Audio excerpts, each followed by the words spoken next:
Hey there, Nick Manaki here, co-founder and CEO of bundleIQ. I want to take you on a quick journey to learn more about how to use ALANI.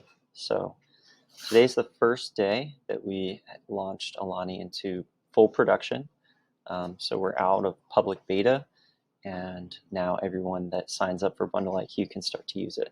So first things first, let's orient ourselves with how to activate ALANI.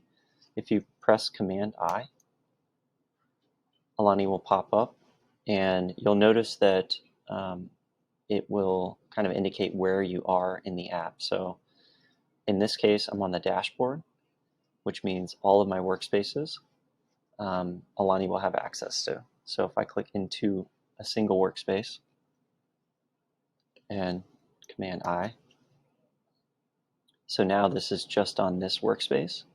So if I ask a question, it's just going to access information from this workspace. And then if I go into a bundle, let's say climate knowledge,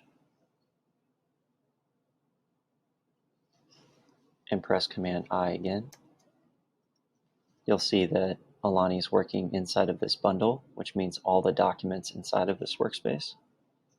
And then if I go into an actual bundle, or sorry, a PDF, you'll see that ALANI is available on the sidebar here. So there's no Command-I action, but you can click here, and then this Q&A is against this 28-page document itself. And so you can ask a question like, what is this document about?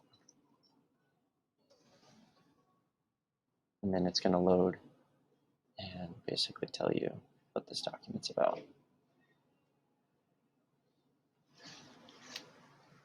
Also, it's typically a little bit faster, but because I'm screen sharing, it takes a little bit of time. So this document is about the nature of science and implications of future research, particularly in regards to climate change, et cetera, et cetera. You can save that as a note. And you can see that this is the quality score. It's 15. The higher the score, the more contextually related the question is to the score. So typically you probably won't see more than like a 40 or 50 on the score. But that's it, and happy to answer any questions. Feel free to email me or drop a comment in the video below. Thank you. Talk soon. Cheers.